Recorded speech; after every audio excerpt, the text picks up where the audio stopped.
Morning.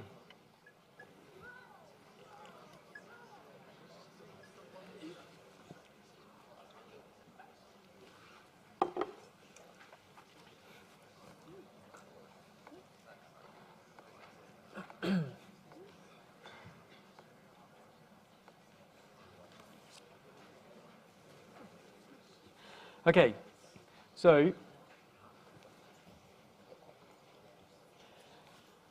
today we start a new chapter. So if you go back to the beginning of the differential equations chapter, you should find that list of things you should be able to do now. It wasn't a terribly long chapter, so there aren't terribly many things, but you definitely do have to be able to do them.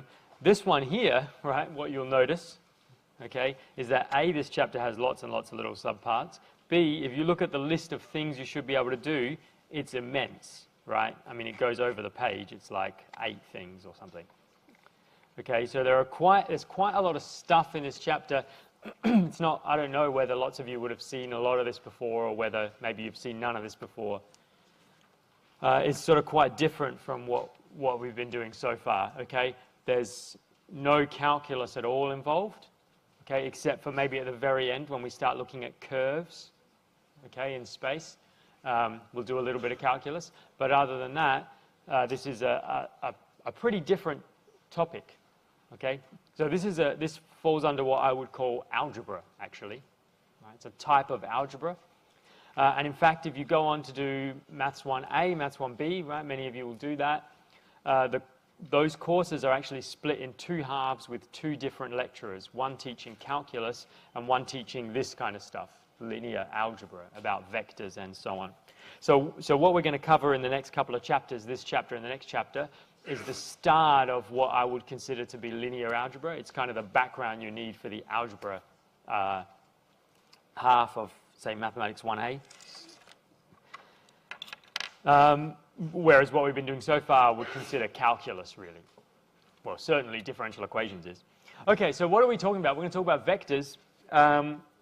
So what are vectors? Well, what are vectors and what is the point of studying vectors? So vectors are things, okay, that sort of have 2 properties, right? So one of those properties is a magnitude. They have a number attached to them. And the other thing they have is a direction. So they are things with a number and a direction attached to them, right?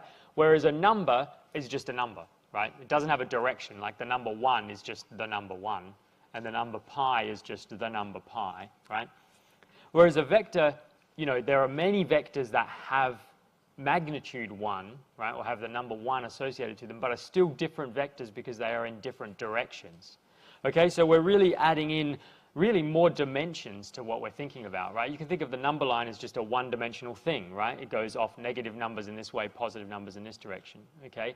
Whereas when we start to introduce vectors, we'll have 2 dimensions to work in, or 3, or even more. All right, so why do you need to study these things? Because if you're doing engineering or physics or any kind of science or even just mathematics, right, lots of things happen in many dimensions. In fact, just look around you, right? How many dimensions do we live in? And the physical world is 3-dimensional. Okay, you might need a 4th if you want to measure the time that things are happening in as well. Okay, or you might need 6 more if you want to do string theory. Okay, so you're going to need to measure, you know, the directions that things are moving in. Okay, it's okay if you just want to measure things like temperature, say, right, or energy. Those are just numbers. Okay, but if you want to measure things like velocity, or acceleration, or force, those things have a direction associated with them, right? So if you're a mechanical engineer, or a civil engineer, or a physicist, you're going to need to measure things that have directions associated with them, and vectors is the mathematics that you use. Okay, these are the objects that you have to deal with. Okay, so so in physics we say that things that have a magnitude only are called scalars, right? They're just numbers, whereas things that have magnitude and direction are called vectors. Okay, so these are the ones we know about already. Scalar quantities and scalars like functions, real valued functions, they just spit out scalars. Okay, what we're going to learn about in this chapter are these ones. Okay, so how do we, so let's just take a minute to see what vectors are, and then we're going to sort of build up how we actually can work with them and do calculations with them. Okay, so they're supposed to have a direction and a magnitude. Okay, that's what vectors are supposed to have. So how are we going to represent those things? Okay, so the usual way is to represent them with a line segment, right? So you start with 2 points and you draw a segment of a line between those 2 points. So here's point A, here's point B, right? And you draw a line from A to B, or a line segment from A to B, okay? And then you can get a number and a direction out of this, right? How do you get the number? You just take the length of this, right? So this line has a length, okay? And that length is the magnitude of that vector. It's the length of that vector. Okay, that's the number associated with it. How do you get the direction? You put an arrow on one end, right? So this here is a vector, right? A is called the initial point. B is called the terminal point. So it starts at A, finishes at B. Okay, it has magnitude whatever this length is, right? I guess it depends on the scale that I'm measuring things at, but it has this magnitude, and it has that direction, right? It has this direction, the direction from A to B. Right, in this picture it looks kind of like roughly east-northeast or whatever, right? But we need a good way of measuring those directions as well. Okay, so how do we write this down? So usually we would write something like, if we know the initial point and the terminal point, we could write AB with an arrow over it, right? So that tells you that the vector goes from A to B in that direction. That's what this vector is called. Or usually we call vectors V, because vector starts with a V. And so we have to be a little bit careful. We can't just call them V as in like the normal letter V, because that's just a letter. It could be a number, right? We want to somehow distinguish vectors from numbers, so we have to distinguish how we call them. So here, see how this is AB with an arrow over it to tell you the arrow goes from here to here. If you wanted to call this vector V, you wouldn't just write V, you would write either V with a little tilde or V with a line. That's what I would usually write under it. Or V with an arrow over it to indicate it's a vector. Or in the notes, we always use bold V, right? So the idea is that, you know, bold V is a bit more substantial than just a number, right? Because it's a vector, it has a direction as well. So it's bold. I can't write bold on paper, so usually I'll just put a line under it or a tilde or an arrow or something like that. Okay, so that's the notation we're going to be using, bold letters or arrows, things like this. Okay, so what can you say about vectors? What can you do with vectors? Right? How do you work with them? Okay, so the first thing you might want to know is, how can you tell whether two vectors are the same? Right? Well, what do vectors have associated with them? They have a number and a direction, right? They have a magnitude and a direction. So surely two vectors should be the same if they have the same magnitude and the same direction, right? I mean, they're the only two properties that they have, so if those two properties are the same for two vectors, they should be the same vector. So two vectors are equal if they have the same length or magnitude and the same direction. Now notice this is a little bit funny, because in this picture here, okay, here are three vectors. Okay, this one is AB, as in from A to B, like this, with the arrow over it. This one is PQ, and this one is RS, right? So two of these vectors are actually the same vector, right? Hint, it's not this one and something. Okay, see these ones here? They're parallel, right? They have the same direction, and they're actually the same length. I mean, you can't see that exactly, but these two vectors have the same length and the same direction. So they are, in fact, the same vector. Now, on the page, right, when they're drawn, they look like different vectors because they're different arrows, right? This is this arrow, this is this arrow. They're in different spots. But that's not important. What's important is they have the same length and the same direction. That's all vectors have, a length and a direction, right? So if those two things are the same, they must be the same vector. And what we're going to do later on, right, and the usual thing to do, is to always use the same initial point, right? So all our vectors are going to be starting at some particular point, right? Like imagine they all started at A. Okay, so if we drew all these vectors starting at A instead of just floating around, then this vector here, right, would actually be sitting exactly on top of that vector. So you would have to agree they're the same vector. okay? So if you start them all at the same point, which is what we usually do, then it's clear, right, that if they're the same magnitude and the same direction, they're actually the same arrow. But we also sometimes like our vectors to just float around, right? We like to be able to start them and finish them at any point and still call them a vector. So if they're starting and finishing if the start point is different for all our different vectors, then they're the same if they have the same direction and the same magnitude. Okay? If they start at the same, they all start at the same point, then that's obvious because they'll actually be the same arrow. Okay, so that's how you know if two vectors are equal, right? Real question is, what can you do with vectors? And one of the most beautiful things about vectors is that you can't do that much with them. Well, you can do lots with them in terms of applications, right? I mean, the applications are enormous. Almost every area of mathematics uses this, or every area of science. Okay, but in terms of actual operations, right, you're very limited. Right? They don't do that much stuff, which makes them kind of easy, the theory easy to sort of work out. Okay, so what can you do, right? What can you do with numbers? Right? I guess you can't do that much with numbers. You can add numbers, you can multiply, you can divide most of the time, you can subtract. You can do reasonable amounts of things with numbers. You can square them and so on. But with vectors, you can't do that much. You can add them, okay? And you can scale them. That's basically it. So you're really limited in what you can actually do with vectors, which makes them kind of easy to work with. Okay, so how do you add vectors? Right? So you might think, okay, well, these vectors have numbers associated with them and directions. So maybe I should just add the numbers, right? And then somehow add the directions, whatever that means, and job done. But actually, that's not quite the most sensible thing to do. So here's a picture, right? So let's think of A as displacement from here to here, as in like literally start here and walk in this direction, right? And think of B as starting and walking in this direction. So if you do A plus B, it should be like starting at A and walking in this direction, and then walking in the direction B. So take this vector and put it here, right? So this is B. It's the same vector because it's parallel, right? So it has the same length. And it's in the same direction, so that's what this picture is, right? So if you start here, and then you walk this way, and then you walk this way, you ask, where have I ended up? And the new vector, A plus B, starts at this initial point and finishes at this terminal point, so here it is. Right, so in this case, A is kind of walking roughly north this distance, B is walking east for this distance. If you walked north and then east, where would you end up?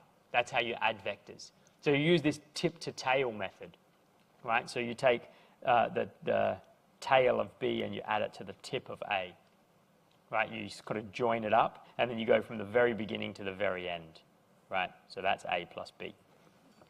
Okay, so in order to add them, you actually need, you need to somehow visualize them in space. You can't just, it's not like numbers where you can just write down, 2 plus 3 equals 5 on a line, right? You have to be able to actually draw some diagram to see.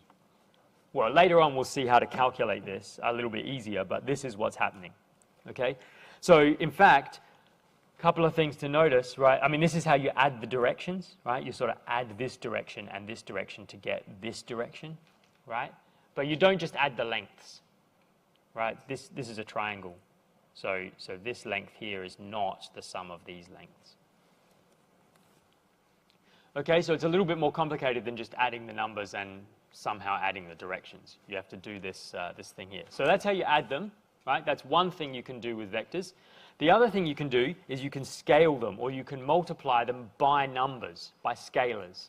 You cannot multiply vectors by other vectors, right? There's no way to multiply two vectors and come up with another vector. Actually, that's false. In some cases, there are ways of doing that, but that's complicated. We'll come back to that later. Okay?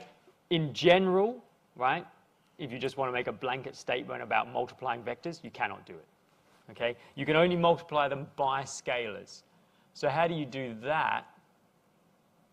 Right? Well, you say to yourself, if I have a vector v in this direction, and its length is 2, and then I want to take 2 times v, right? Well, that should be, twice as much as v. You're not going to change the direction, really. It's still v. it should just be twice as long as v. So all you do is you just scale it, right? You just multiply the magnitude by that number, and then you leave the direction the same. Okay, so here's a picture. Here's v, right? If you want to do a half v, it doesn't change the direction, right? It's just half as big. So this has half the length of that one, and they're parallel. They're in the same direction. If you want to do twice v, you just double the length of this, right? Same direction, but twice as long. So whatever the magnitude of this is, the length of this vector, this has double that length. Okay? In fact, we could also multiply by negative numbers. Same rules. It's just that we flip the direction if it's negative. So for example, if this is v, if you multiply by -1, you get what's called negative v. And it's the same length, but it goes in the opposite direction, right? This one goes this way, this one goes this way. See how the arrow is at the other end? Right? So -1.5 v, for example, you flip it and you make it 1.5 times as long. There it is. Right? This is 50% longer than that. Okay, so that's how you multiply by scalars. You literally just scale the vector, right? You just change its length by whatever that factor is. Okay, but this is kind of also interesting, right? Because what it tells you is, you know, in addition to adding vectors, you could also subtract vectors if you like, right? Because what is a minus b if it's not a plus minus b? Right? I mean, how do you do 2 minus 1? You just take the number -1 and you do 2 plus -1. Right? So if you wanted to do v minus w, what do? Well, minus w is really -1 times w. So you do v plus -w. So you take v, right? Make sure this is on the picture. So here's v, right? Here's w. If you wanted to do v minus w, you would flip this around. So there's minus w. And then you would add these two vectors. So you get v minus w. And this is the answer.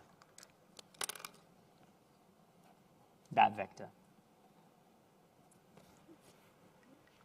So in addition to adding vectors, you can also subtract vectors, right? Just by adding the negative of a vector. But also what's kind of interesting, right, is that what would happen if you did v plus minus v, v minus v?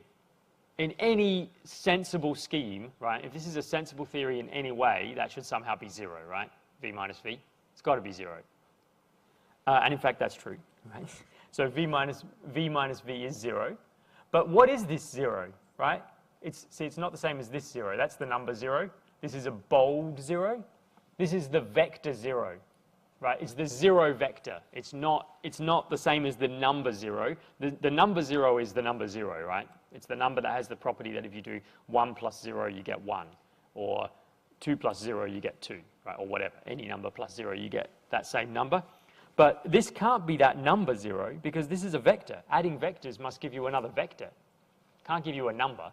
So this can't be the number 0. This is in fact the vector 0. What is it? It's just the vector with the same initial point as terminal point. So remember, vectors go from, we represent vectors as line segments, right? From this point to this point. So if those 2 points are the same, right, then the arrow doesn't go anywhere, right? The vector doesn't go anywhere. So it's just, it has length 0, right? So this is the vector with length 0. And it doesn't have a direction. It doesn't make any sense to talk about its direction. So this is kind of a special vector. It's the only vector that doesn't really have a direction that you can talk about, but it's also the only vector that has length 0. So it's completely characterized by the fact that it has length 0.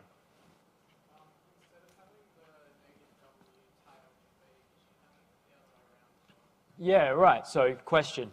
Here I've put v plus -w, so I put the tail of this on the tip of v. Could I have it the other way around? Could I put v at the end of minus w? Let's find out. So here's -w, right? Here's v. Oh, let me get both pictures on, right? Here's v. Okay?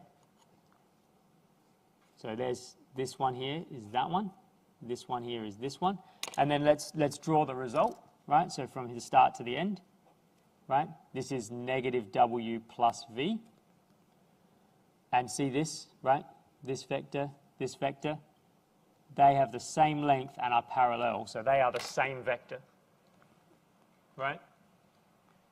I mean, my picture is kind of dodgy that I could have made anything look true, but in fact, it is true that this and this are the same vector, okay? So that's an interesting observation, right?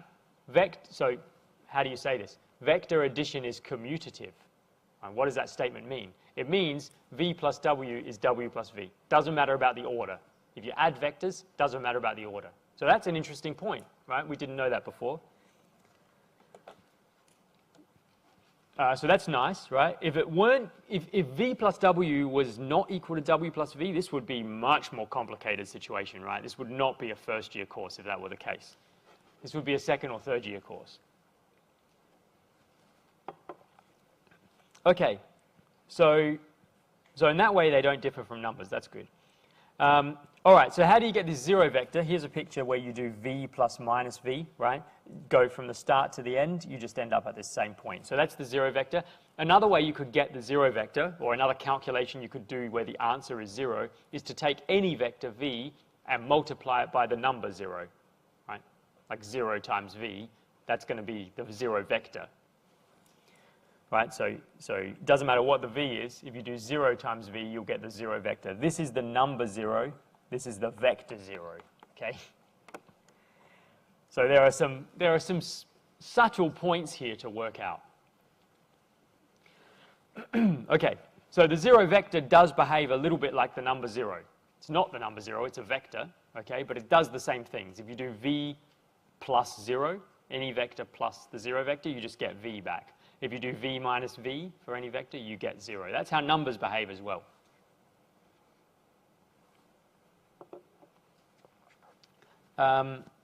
All right.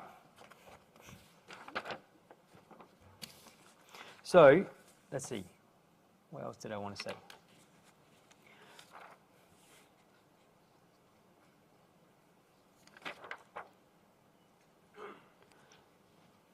So I reckon what we might do now is just take a short break for a minute. Right, we've been through all of this. So I want to tell you, next I want to tell you how we would actually work with vectors rather than just drawing pictures, because that seems a bit imprecise. But before we do that, let's just go over here, okay, and we'll think about a couple of things.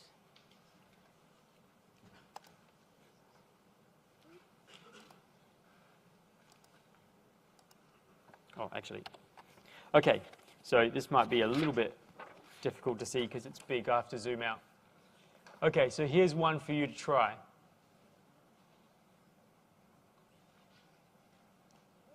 Okay, so in this picture, there are two vectors, u and v, and in the bottom there are 4 more vectors, and the question is which one of these is, what is the question? Which one is u plus v?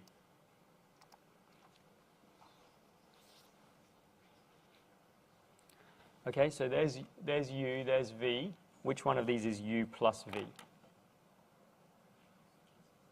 Okay, have a think about it. You might need to sort of draw it.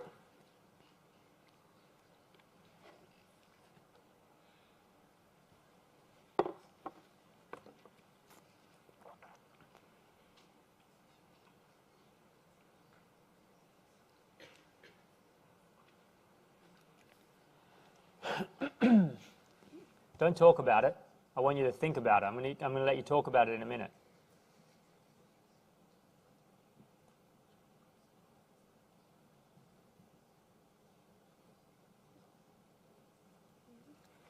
Okay, 5 seconds. Put your answers in now.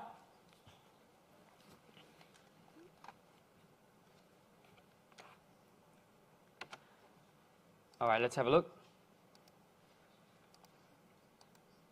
Well, look at that. I don't even need to let you talk about it. So almost everybody is in agreement that it's D, right? Let's just check this out. So we can actually just draw it up here. So here's U, okay? Here's V. If we take this and we draw this thing here, right? Move V over to here. So we'll move this point to there, move this point to there. Okay, then all we have to do is work out where this goes. We start at the beginning, we finish at the end. That's got to be u plus v. All right, which one does that match? It's in fact D. All right, so you got the hang of it. Not so hard. All right, so here's another one for you to think about. Also not so hard. I mean, this is kind of, we're only just starting, so there's nothing really too tricky.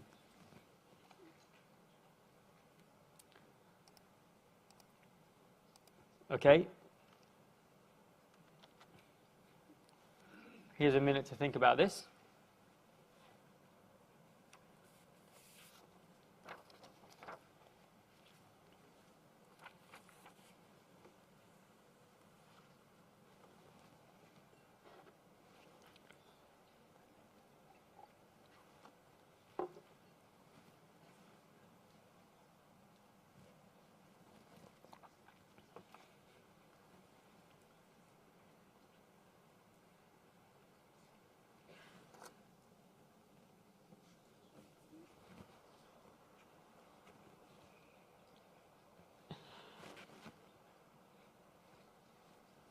All right, I think we can cut this one a bit short because most people have answered already. Actually, we can't. Oh, yeah, there it is. All right, if you haven't answered, put your answer in now.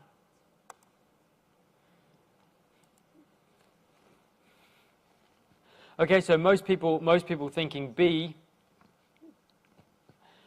There are a few people saying A, so let's think about this. I mean, does someone want to tell me why this cannot be true? So most people think B. So if you thought B, what do you think? Why is this not true?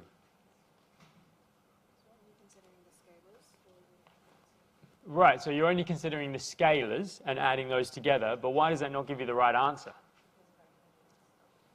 It does need a direction, but I'm only saying what is the length of u plus v?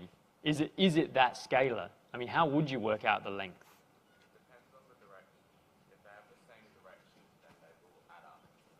Right, okay, so if they have the same direction, it's true. Is that what you're saying? Well, we don't know what their direction is. No, you're right. So if they had the same direction, then this would be true. That's what you think? Okay, so let's have a look. If this is u, and this is v, and they have the same direction, then if you look at the length of this, which is u, the length of this, which is v, the length of this whole thing is u plus v, right? Yeah, I absolutely believe that. So if they're in the same direction, this is true. What about if they were actually in opposite directions? Would it be true then? That could be a bit dangerous, right? Because if v was longer, then we'd end up with a negative number, and we can't have a negative length. So that would be problematic. But if they're in the same direction, that's okay. What if we have the picture that we had just a minute ago where u was, what was that picture? U went this way, right? And v went down. And then we added them together to get u plus v, right? Is the length of this one on the bottom the length of this plus the length of this? No, that's even the Greeks knew that, right? Thousands of years ago they knew that. This is in this particular picture, this is a right-angled triangle, right? In this particular picture, this is a right-angled triangle, and so the length of this is the length of this squared minus the length of this squared, and then you square root it, right? I mean, just in that picture, not in general. So, in this case, it's not true, right? U plus v is not equal to u plus v as numbers. Wait, what? Okay, that's a stupid equation. What I mean is the length of this length is not equal to u plus v. Oops. Right. The length is equal to something else, okay? And at the moment, we don't have a way of measuring that. So yeah, you're correct, by the way. It's b. So at the moment, we don't have a way of measuring that. Okay, we don't have a way of actually finding out what the length of this would be. Okay, in this case we do. We just take the lengths and we add them. In fact, what we don't have at the moment is even a way of measuring lengths or measuring directions. Right? In this picture here, right? These are in the same direction because I drew them in the same direction, but But what is that direction? I mean, I could put maybe a horizontal line here and try and measure this angle, right, between the vector and the horizontal line. That would kind of tell me the direction a bit, I guess. Or I could maybe associate some kind of slope to this and say that was the direction. That would work, but it's kind of just a picture, right? I mean, how do I know if I actually tried to measure that angle, how would I do it accurately? You know, like I couldn't get out like a protractor and start measuring because my picture is kind of could be bad, right? They're not even very straight. So we need a way of actually doing these calculations with some precision and some accuracy, right? At the moment, you know, this works just for pictures and saying, oh yeah, this is this plus this and this is this plus this. But how would we actually describe this vector and this vector? How would we measure the length of this exactly, measure the length of this exactly, and see that they're in the same direction? How could we see that this really is a right-angled triangle? I mean, this is just a picture, but you know, if these were actual vectors with an actual number and an actual direction, right, how would we actually measure those things to see that that's a right-angled triangle? That's the question. How are we going to do calculations? All right, so the answer is we've got to use numbers, right? We have to use numbers somewhere. So this is what we're going to do. Okay, we're going to use coordinates. Okay, so this is where maybe it starts to get a little bit confusing because we usually think of the xy plane as having points with coordinates x, comma, y. And now we're also going to think of those coordinates describing vectors. So we have to be a little bit careful that we don't confuse points and vectors. So, all right. So the coordinate plane, right, so I'm thinking x-axis, y-axis, you know what I mean, I'm talking about, right? It's the thing that we draw graphs in, right, the Cartesian plane. So we have a name for this, right? It's called R2. Have we introduced that yet? Who's seen that notation before? Who's never seen that notation before? Okay, very good. So see how the R is the same R for real numbers, right? You remember that, right? That was at the beginning. So that's our notation for the real numbers. The 2 here is kind of like squared, right? It's like R times R because there's one R in this direction, that's a real line, and there's one R in this direction, that's a real line. And so it's kind of like pairs of real numbers, right? An X and a Y, it's like R squared. Okay, if we had 3 dimensions, which we'll do next time, we would call that R3. I mean, you might want to call it R cubed because we'll have an R and a 3 up here. It looks like R cubed, but usually we say R3 because it's a bit easier. Okay, so we're going to call this plane, the xy plane, R2, okay, because there's 2 R's, one in this direction and one in this direction. Okay, and now, right, if we're happy to draw all our vectors starting from the origin in R2, okay, then we can actually describe the endpoints, but just by giving the coordinates, right? So the coordinates of a point in R2 are how far you go in the x direction and how far you go in the y direction. So this point has coordinates x, y, like x, comma, y, if this distance is x and this distance is y. So this would be like 1, comma 2 if this is 1 and this is 2, right? That's the usual way to measure coordinates. So a vector that starts here and finishes here is called the position vector of this point because it points to where this point is. It's the position of that point, right? So the position vector of this point you could also describe by these 2 numbers, right? X, y. So see here, now we've actually said this vector equals x, comma, y. So this is where it's confusing, right? Because the point P has coordinates x, y, and the vector is also called x, y. Exactly the same notation, right? Except this one is describing a vector, this one is describing the point. So these are the coordinates of a point. Here, these 2 numbers are called the components of the vector. That's the x component and the y component. So what does it describe? Well, if you see these 2 numbers, it tells you, you know, go across x, go up y, and then draw your arrow like that, right? So now this is perfect because it's telling you, you know exactly where the starting point is here, and you know exactly where the ending point is. Exactly, right? It's at exactly this point. So if pressed, you could work out how long it is, right? Notice that we've drawn a triangle here, right? So you could actually calculate how long it is, which we'll come back to later. And you've also got the direction exactly. You know, if you wanted to, you could measure the angle that it makes with the x-axis, for example, Or you could just say, you know, it's in the direction x comma y, right? You know the direction. You know if it's the same as some other vector or different to some other vector. So let's go back over all the stuff we just did a minute ago with vectors, right? Like adding them and when they're equal and multiplying them by scalars, and see how those things play out when you write out the components. So if you actually write them out with numbers, right, let's see how those things all change. Okay, so for example, if you have two vectors, right? So now they're written in components, right? x1, y1, x2, y2. Do I have, yeah, let me just draw a picture here because it's on the next page. Okay, so here's the xy plane, right? And here is v. Let me make it the same as the picture that I've got. V is this one, okay. So here's v, and here's u. Right? And the coordinates of this point are x1, y1, right? So that means this distance up to here is x1, and this distance is y1, right? The coordinates of this point are x2, y2. So this distance is y2, and this distance here is x2, right? That's the x distance to this point, and that's the y distance to this point. That's the x distance to this point and the y distance to that point. Okay, now let's add these vectors and see what happens. So how do you add them? You want to do u plus v or v plus u or whatever? Oh, we're trying to do equality of vectors. Oh, I wanted to add them. I'm getting ahead of myself. Okay, let's just talk about equality first. That's obvious, right? That's obvious. We'll come back to this in a sec. If you want to know if two vectors are equal, if they start here, we already observed that they must actually be the same vector, right?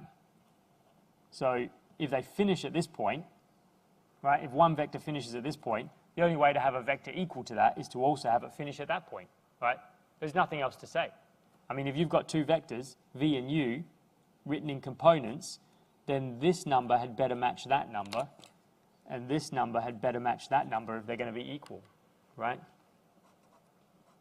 So equality is much easier like when you write them out in components, because you've got numbers and you can just say, are these numbers equal, right? That's all you have to say. Whereas before, our vectors could be floating around everywhere, and so you had to say, okay, are they parallel and of the same length? But now they start at the same point, right? And so the only question is, do they finish at the same point? Okay, so let's go on to addition. That's what I actually wanted to talk about here. So addition is more interesting. So suppose you've got v and u like this, right? And then you want to add them. So how do you add them? You take u and you stick it on the end here, right? So this is u. Now notice that the coordinates of this point here are not x2, y2 anymore, right? Because I've taken this and I've shifted it, right? So this is the same vector as that. This is the same vector as that. It's just that I've shifted it over here. So what we need to know are what are the coordinates of this point, right? Because this vector here is u plus v, right? So the question is, what is that point? And actually, it's fairly easy, right? Because you just say, okay, if you start here, right, you've already gone x1, how much further do you, so you're already at x1 here, how much further do you have to go? Well, it's just this distance, right? This distance is x2, because you just shifted this from here to here. And if you're at this point here, right, y1, that's y1, how much higher do you have to go? Right, what's this distance? Well, it's just this distance, right? It's the height of this vector, which is y2. So to get all the way across, right, you do, right, all the way to here, you do x1 plus x2. And to get all the way to the top, from here to here, you do y1 plus y2. So this point here has coordinates x1 plus x2, y1 plus y2. And this is shown again on the next page, right? If you want to add them, right, you just take the coordinates separately and you just add the coordinates, add the x coordinates, add the y coordinates, and they're the new coordinates. So when you want to draw it or show it geometrically, you've got this whole tip to tail method, right, of joining the vectors up, which is what's happening here, making triangles, right? But when you want to do it in components, you just add the numbers, right?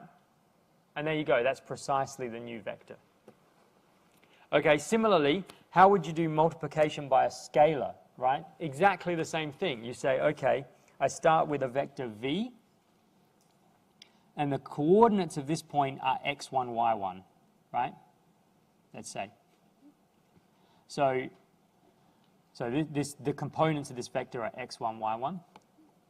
And then you say, okay, what is 2 times this vector, right? Well, you're just doubling its length, right? So you're just pushing this out in the same direction twice as far. So how far have you gone in this direction? Well, twice as far, to 2x. And in this direction, you've gone twice as far, to 2y. So this was x1, y1. This is 2x1, 2y1. So 2 times v is 2x1, 2y1. Similarly, if you wanted to do negative v, right, you just flip this. So instead of going x in this direction, you go x in this direction. Instead of going y in this direction, you go y in this direction. So this is negative x, y. Negative x, negative y. Right? So the point is that if you want to multiply a vector by k, right, and you've got it in component form, you just multiply the components. So the calculations are actually very easy to do when you write things in components, right? And that's basically the theme of, I mean, that's how you do linear algebra in practice, right? So you know, what we started doing at the beginning was just talking about vectors. They're just things with magnitude and direction. We draw them as arrows, right? And we can make all these combinations of them to show how they work. But when you want to do a calculation, this is what you should do. Find the position vector, right? So actually write the components of the vectors you want, and then, you know, do the calculation with numbers and get your answer out. Okay, and the same thing is true, you know, if you go on to Maths 1A, Maths 1B, whatever, Maths 2, and you do all this linear algebra, it's exactly the same. There's general theory about how vectors work, and you can do like proofs about things, how they work. But then when you want to do a calculation, what do? You write down the components, the actual numbers, and you do your calculation, and you get numbers at the end. All right, that's kind of the theme. Okay, so the one other thing that's worth noting, right, is you'll notice that in the picture that we had on the previous page and in the picture up here as well, right, we wanted to add some vectors. We did actually have to shift u to be over here, right? So really, if we're measuring everything from the origin, v should be like this, u should be like this. But when we wanted to add them, we had to shift u over here. So sometimes, right, I said that when we draw things in R2 and we want to write components, we always draw them, right? So they're stuck. So the initial point is the origin, whereas before we were just drawing them everywhere, right? Sometimes we still want to draw them everywhere. We don't always draw them so that they start at the origin, but we still want to know what their components are. So what do you do? What do you do if you've got a vector like this that's drawn in the middle of nowhere and you want to know its components? You have to shift it back so that it's over here, right? So how do you do that? Well, suppose you've got this vector, right? This vector here. So it goes from P1 to P2, right? And you know the coordinates. Okay, that should be a 1. Right, so P1 is x1, y1, P2 is x2, y2. So this vector here is P1, P2, right? It goes from P1 to P2. And you want to know what its components are.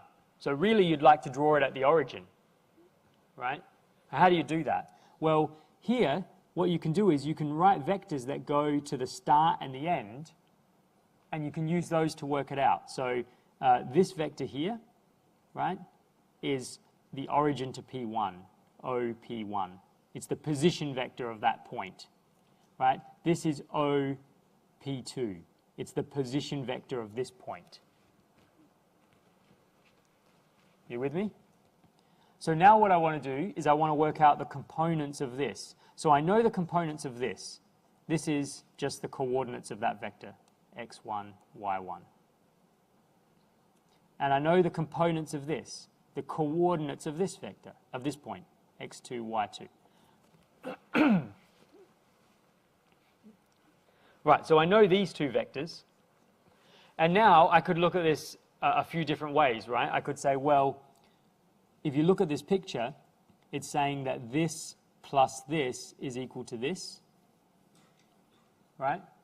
That's how we add vectors, right? So OP1 plus P1, P2 is equal to OP2.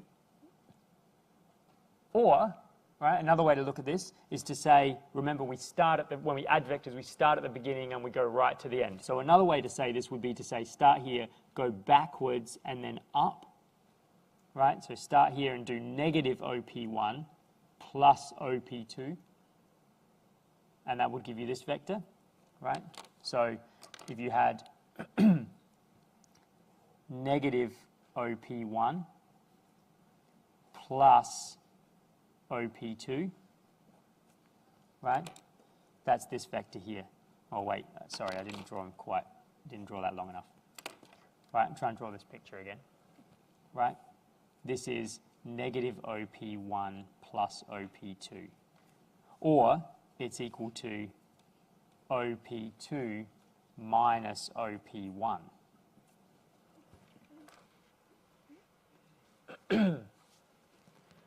So the coordinates of this are x2, y2. Sorry, the components of this vector are x2, y2. Components of this vector are x1, y1. So this is x2 minus x1, y2 minus y1. That's how you get the components of a vector floating in space, right? You just take the difference from the terminal point, the difference of the coordinates from the terminal point to the initial point, right? Between the terminal point and the initial point. So you do these two minus those two, right? So we'll use that quite a bit, because when you want to actually use vectors for stuff, say you have some geometric setup and you want to prove something about a triangle you drew or something like that, you're going to have vectors drawn all over the place, right? You're going to make shapes out of vectors, and you're going to say, okay, now I actually want to combine these things and add them up and get an answer and see what I get. Okay, so let's leave it there for the moment, okay? And what we'll do is we're going to come back.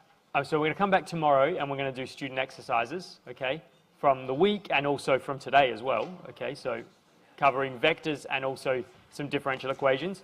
Then we're going to come back on Monday and we'll start looking at what happens when we do the same thing in 3D, okay?